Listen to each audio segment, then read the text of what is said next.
fue el punto determinante para tomar esa decisión, además de que lo que dice el hermano David es cierto, que en Levítico lo dice acerca de que violara o accediera carnalmente a una joven, una mujer, era digno de muerte, tenía pena de muerte enseguida.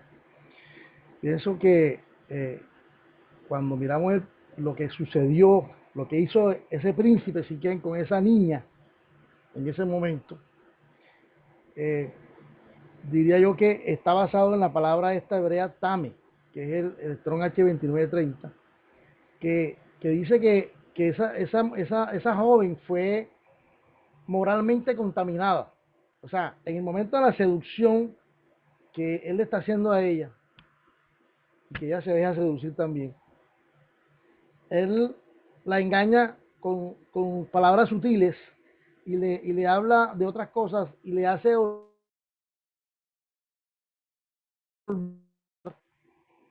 lo que ella había aprendido con su papá Jacob acerca de la ley de Moisés, acerca de todas estas cosas que ella ya conocía, a través de Abraham, a través de Isaac, de Jacob. Entonces, dice que Siquén, este príncipe, la apartó de la sincera fidelidad al Eterno, o sea, la engañó con palabras bonitas y se dejó engañar, porque eso también hay que mirarlo, porque no solamente él habló y ella también accedió, pero lo profundo de esto está es en lo que significó este cambio de un momento a otro de una hija que pensaba y que uno la veía en las cosas del Eterno y que la veía que cumplía la ley y que hacía todo conforme a la obediencia al Padre, y de un momento a otro cambia todo el concepto de lo que ella era. Esto fue lo que causó que sus hermanos tomaran esa decisión errada totalmente de tomar justicia por sus manos. Y además de eso, la deshonra que también sufrió su papá Jacob, porque no respetaron ni siquiera a Jacob su padre. Y eso es lo que ellos, más que todo, cuando, cuando toman la determinación de llegar y hacer esto. Fíjense que Jacob ni hablaba. A Jacob no se le menciona. Jacob, dice que Jacob cuando escuchó esto, se quedó callado y esperó a que los hijos vinieran. Dijo, y los hijos de Jacob vinieron del campo cuando lo supieron, pero Jacob no les dijo nada, lo dijo cuando llegaron. ¿Sí? ¿Por qué Jacob no dijo nada? Porque Jacob como el líder, como el padre, no dijo, un momentico ahí, vamos a hacer, esto no se soluciona así. No, ellos hicieron las cosas por sus propias fuerzas. Y eso es lo malo que se ve en este tema de ahí, en ese acceso y en esa venganza de Dina.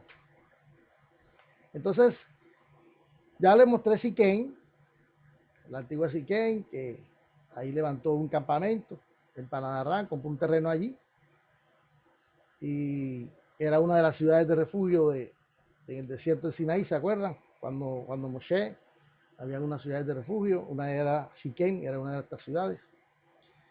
Dice posteriormente los rebaños, Jacob apacentó con sus rebaños cerca de la ciudad, lo que seguramente pudieron hacer sin peligro, debido a que el terror de Dios, imagínense a lo que conllevó esta muerte de Siquén, que todos los pueblos le tenían miedo, todos los pueblos le tenían miedo a Israel, por la mortandad que hubo solamente por el tema de Dina, de una hija de Jacob.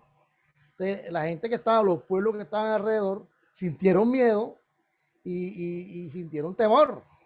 Entonces, lo llamaron el terror de Dios. Imagínense hasta dónde llega este punto, que hasta el Eterno también tuvo que ver en esto. Que la gente ya hablaba era del terror de Dios, que había evitado que los pueblos vecinos persiguieran a Jacob por lo ocurrido en Siquén. Todavía ejercía algún efecto en ellos. Ya en Génesis 35 y en Génesis 37, los pueblos que estaban alrededor se les apartaban porque oyeron fama de sanguinarios, que mataban a todos los pueblos que estaban cerca.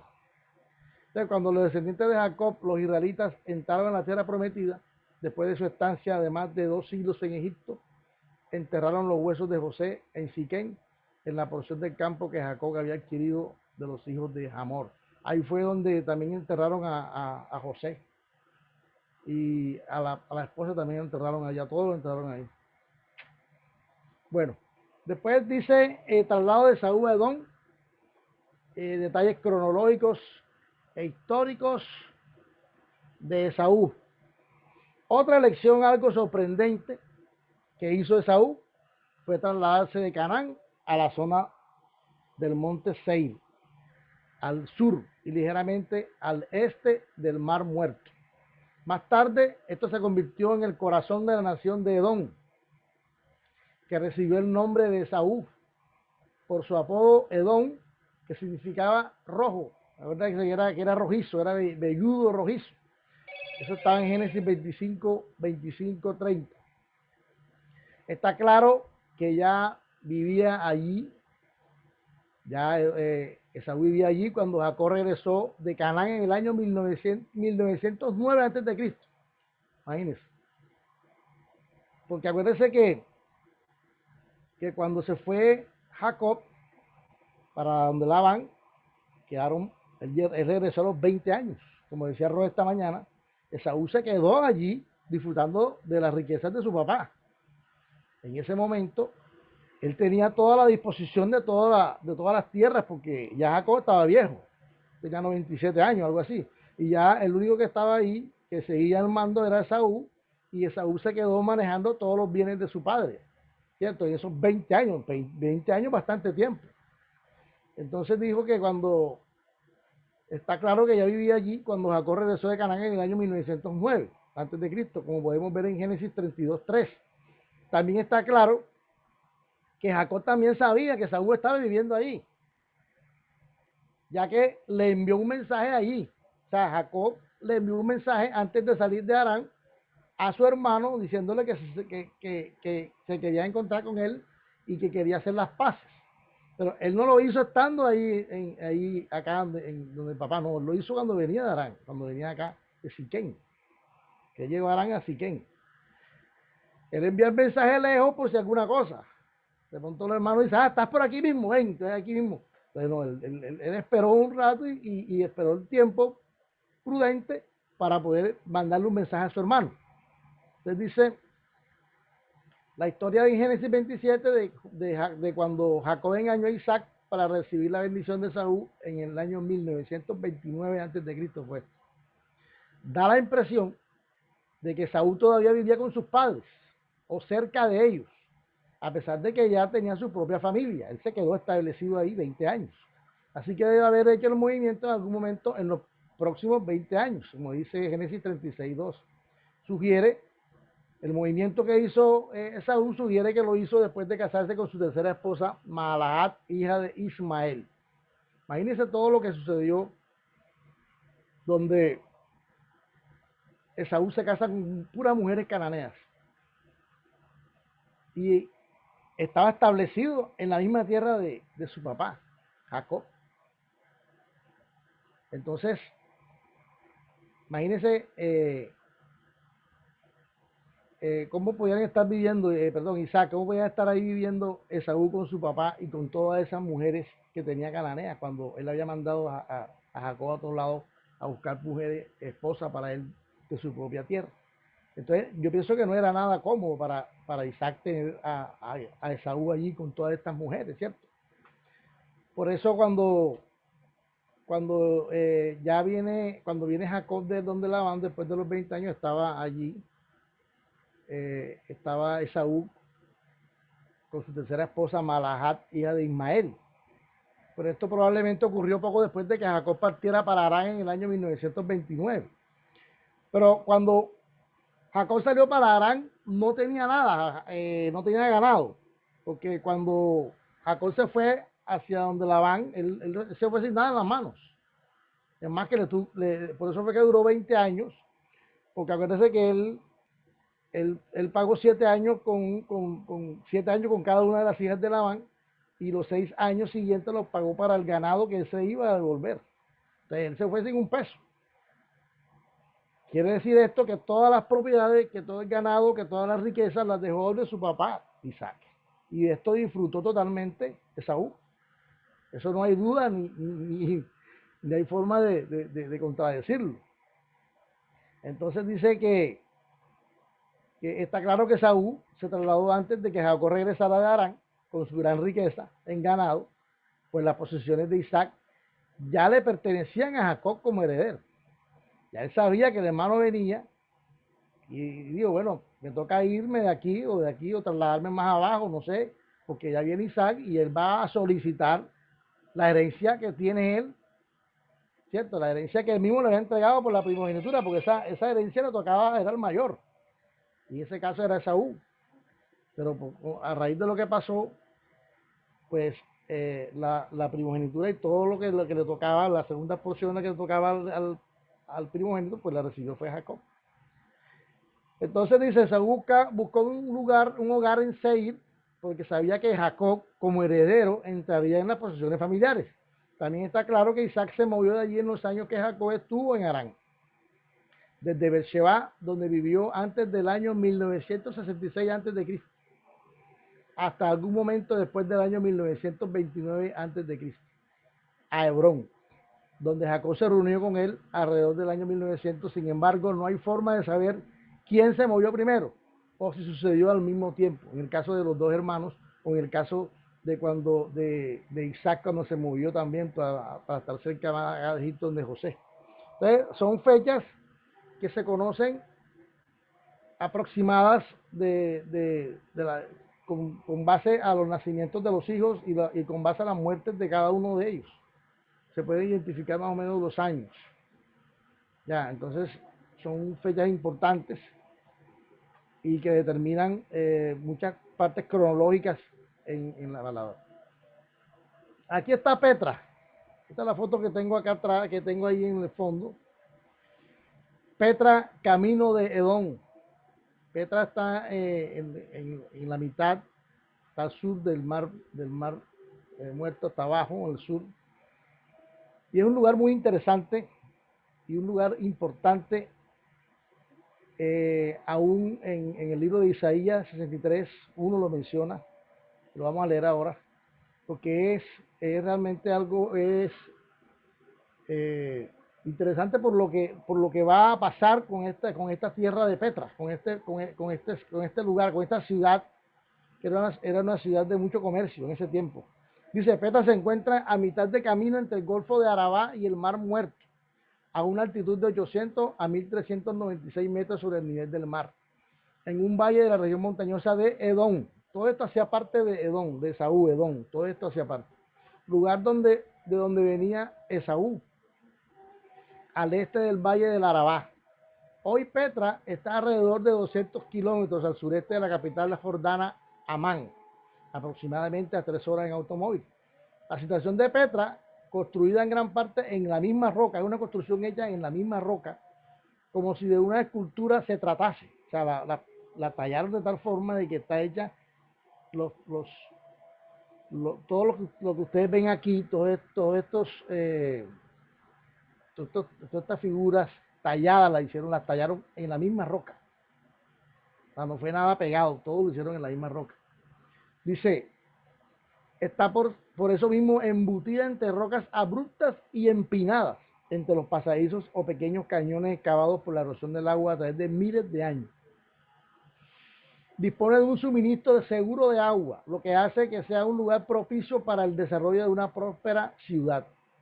Petra es el lugar donde Moisés, en el éxodo del pueblo de Israel desde Egipto, hizo que brotase una fuente de la piedra al golpearla con su bastón. ¿Se acuerdan de ese pasaje? Cuando brotó agua de la piedra, cuando la golpeó con el bastón la primera vez, el primer milagro que hizo para el agua, que no había agua. La aldea cerca de Wadi Moussa y algunos otros lugares todavía recuerdan a Petra. Fue levantada por los edomitas de Edom en el siglo 8 a.C., pero fue bajo el dominio nabateo. Alcanzó su máximo esplendor gracias a su ubicación en medio de una ruta comercial. Algo interesante es que el Mashiach, cuando venga, esto es un dato maravilloso que lo busqué y no lo conseguía por ningún lado, pero gloria al Eterno que lo pude conseguir el texto. Dice, algo interesante es que el Mashiach cuando venga, llegará primero a esta ciudad de Petra, eso es en Bosra, a recoger un remanente que allí se encuentra, el cual se ha guardado y ha sido protegido en sus acantilados y cuevas, y después irá Yeshua al monte de los olivos y pondrá su pie en él. ¿Se acuerda que cuando todos hablamos de la venida de Mashiach, todos decíamos que cuando Yeshua venga pondrá sus pies, la primera parte que llegará será al monte de los olivos, pondrá sus pies allí y habrá un gran terremoto y se partirá la tierra en dos. Pero antes de eso, hermanos, hay un pasaje en la Biblia de Isaías que lo respalda, que dice que Yeshua vendrá primero a Bosra, que es el mismo Petra, y ahí rescatará a un grupo de personas que tienen seleccionados allí, que se han guardado en medio de todas las cosas, de todas las luchas que van a haber en ese lugar. Dice que llegará a rescatar el remanente atemorizado el, que está esperando la llegada, y estarán en Petra, esperando cuando ya sea la tribulación. El Mesías llegará a Bosra, juzgará a las naciones en Bosra y rescatará a sus escogidos, porque ahí van a haber muchos escogidos esperando que venga el Eterno, que venga Yeshua. Y después sube a Megiddo, a la batalla de Megiddo, y después entra y después entra a los olivos con sus santos, al monte de los olivos con sus santos. Entonces, imagínense si no es importante este sitio, este sitio Petra o Bosra, que es el mismo nombre que fue cambiado después, que Yeshua cuando venga, vendrá primero allí, recogerá a los escogidos que están allí, que están atemorizados, que están nerviosos, porque el lugar es uno de los lugares más seguros para poder entrar, porque la única entrada que tiene para la ciudad es esta, y tiene más o menos unos 2-3 metros en el acantilado. Nadie puede entrar aquí si no es por aquí, no hay otra entrada.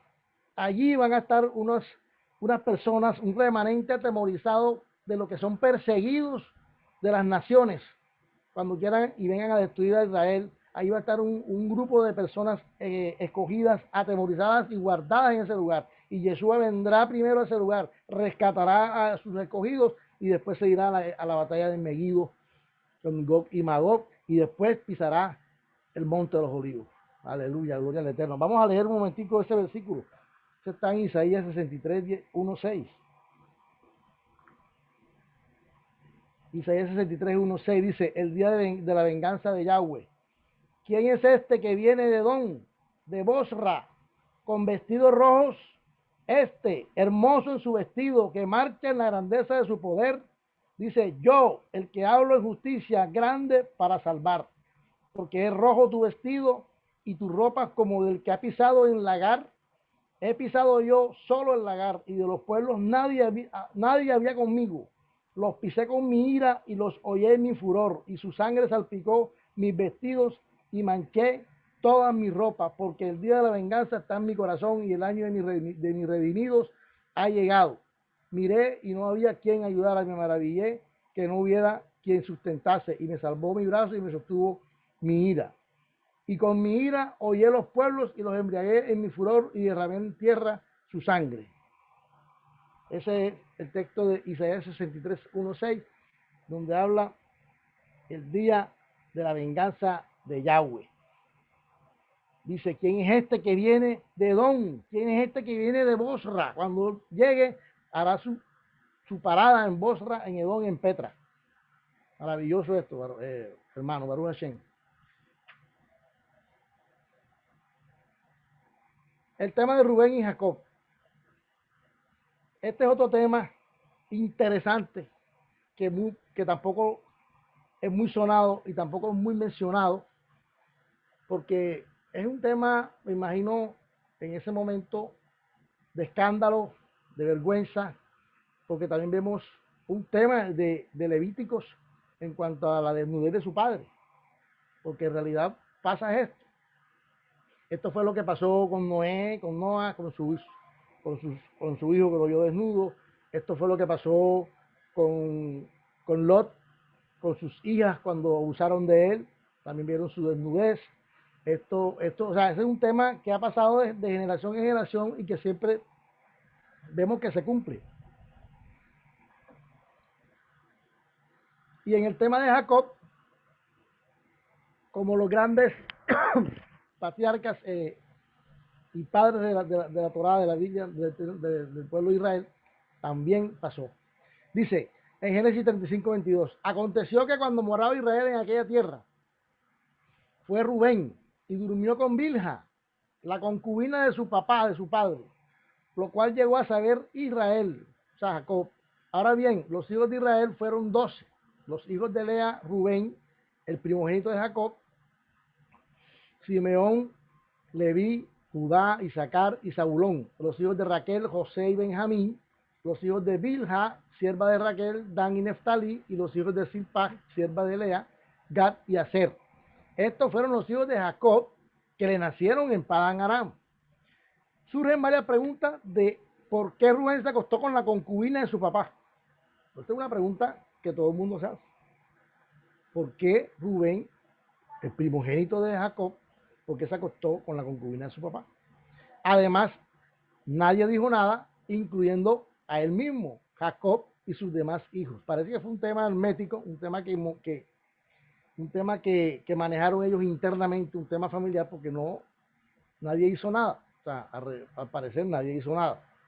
Por eso al empezar el capítulo 35 y el hecho de decir que moraba Israel, cuando decía que aconteció que cuando moraba Israel en aquella tierra, es la palabra Shacán, que es el Estrón 79:31, que nos habla de la palabra en español habitar, morar permanentemente en un lugar, en un sitio. Esto no quiere decir que Jacob hizo de ese lugar una morada para él y para su familia. O sea, ellos se establecieron en ese lugar por siempre y dijeron, bueno, vamos a quedarnos aquí, este es un buen lugar, y vamos a quedarnos con nuestra familia aquí y vamos a ver qué pasa. Entonces, luego surge este acto en la vida de Jacob, cuando aparentemente gozaba de una tranquilidad y una bendición en su vida. Pues ya estaban establecidos, ya estaban todas las tribus, estaban lejos de las ciudades enemigas, de los países enemigos, estaban establecidos allí. El Eterno le dio la promesa que le había dado a sus padres y estaban gozando de la bendición del Abba, ¿cierto? Y pasa este caso, imagínense. Entonces, luego surge este acto en la vida de Jacob, en donde su hijo primogénito Rubén, porque era el primogénito de Jacob, Rubén, podríamos imaginarnos la relación que había entre Jacob y su concubina Bilha, que podría pasar esta situación. ¿Por qué pasó esto? Muchos se hacen la pregunta. Y nos vamos al tema de, primero, el tema de que tenían 4 mujeres y la forma como la había conseguido esas mujeres también deja mucho que pensar. Además que vivían todos juntos y se nota, ahora, por lo que pasó, lo que sucedió, que no había una coinonía y que no había una relación sólida entre esas mujeres y Jacob. Sabemos cómo fue el inicio de su relación de esta esclava Bilha, que fue cedida por Raquel a Jacob. Y esto lo deducimos que no había una buena relación. ¿Por qué? Por el hecho de este engaño que fue ejecutado por su propio hijo mayor. Su propio hijo mayor, Rubén, durmió con su segunda esposa.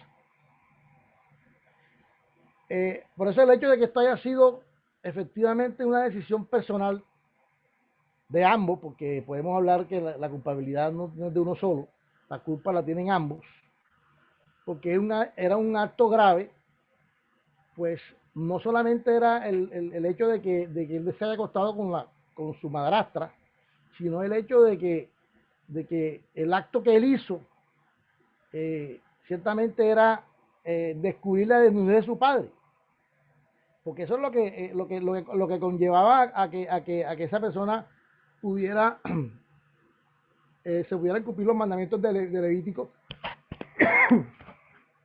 cuando nos habla de que en estos casos, como los que le mencioné antes, eh, se imponía era más que todo el tema de la desnudez de los padres, o sea, el hecho de que no había respeto, no había un honor para su papá, más que todo también con el caso de Dina, ¿cierto? En el caso, todos estos casos tienen que ver con lo mismo. por la misma, y nos vamos todos, nos vamos a Levíticos.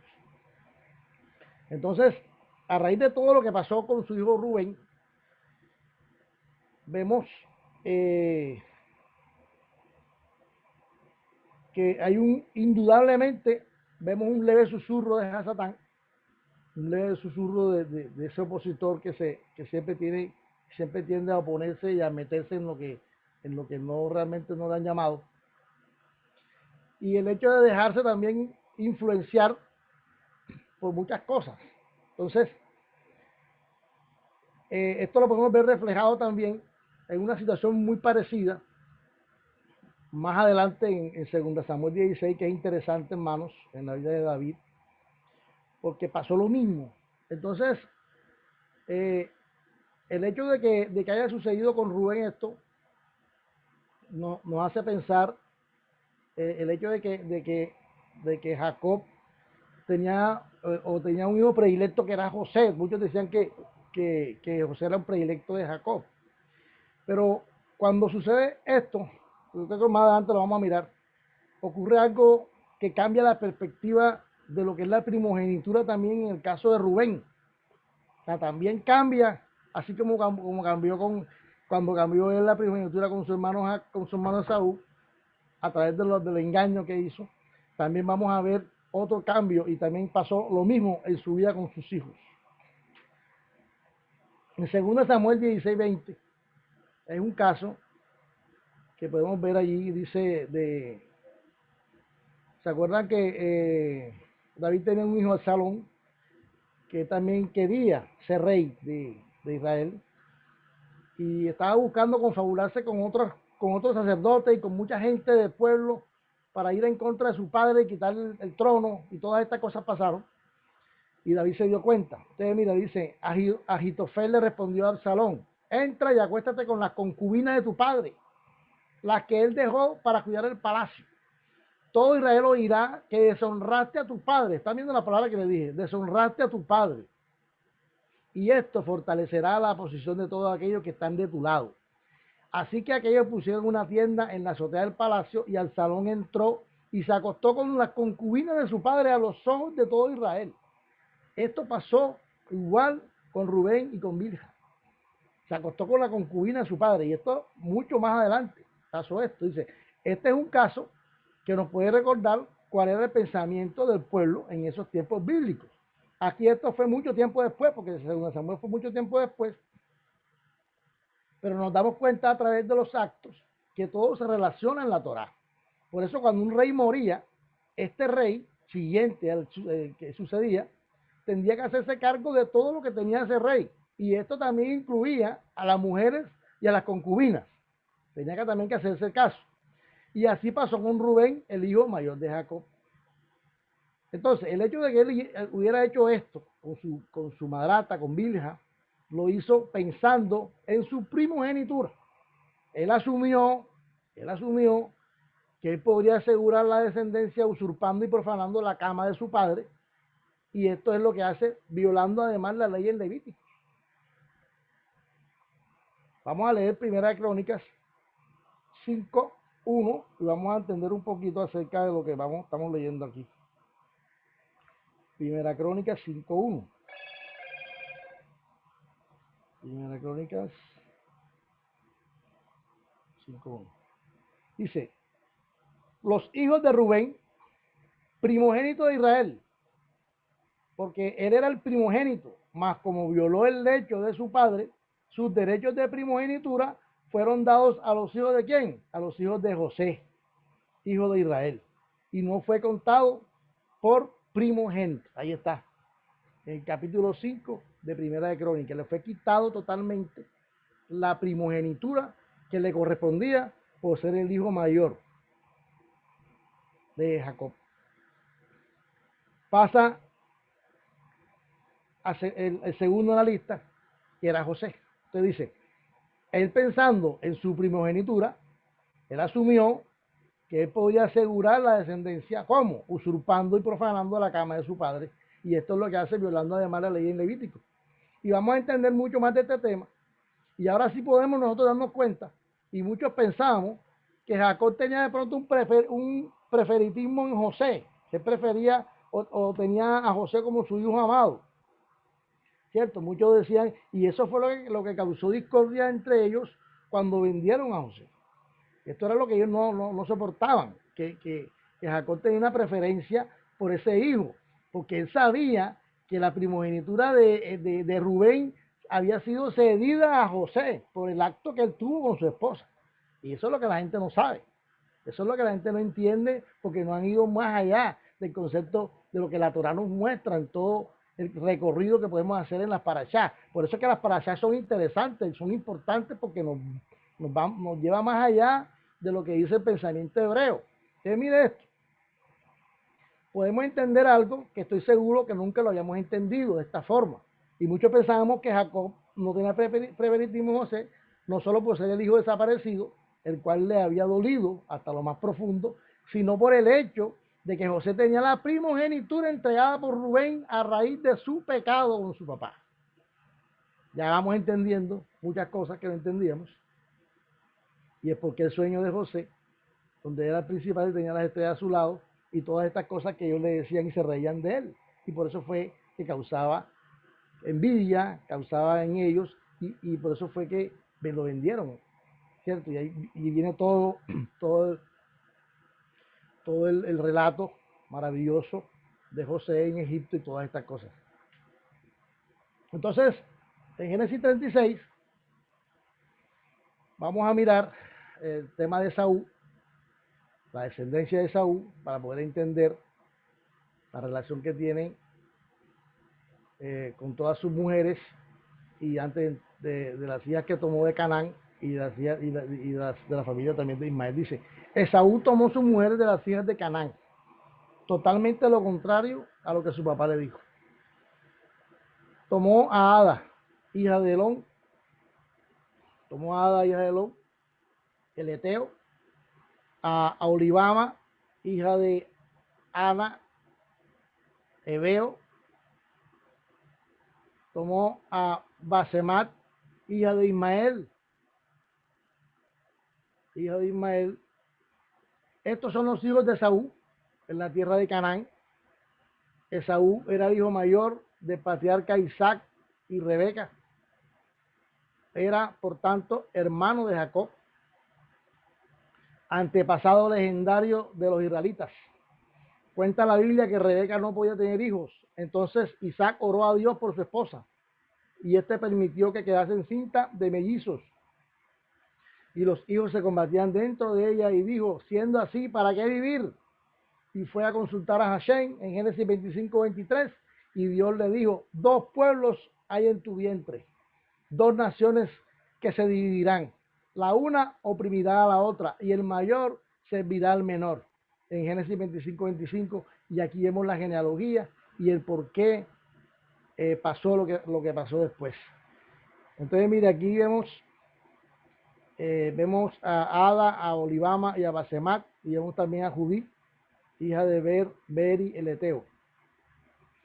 Entonces vemos a que la concubina Elifaz tuvo a Elifaz, una concubina con Timá, y de aquí nació Amalek, que eran los amalecitas.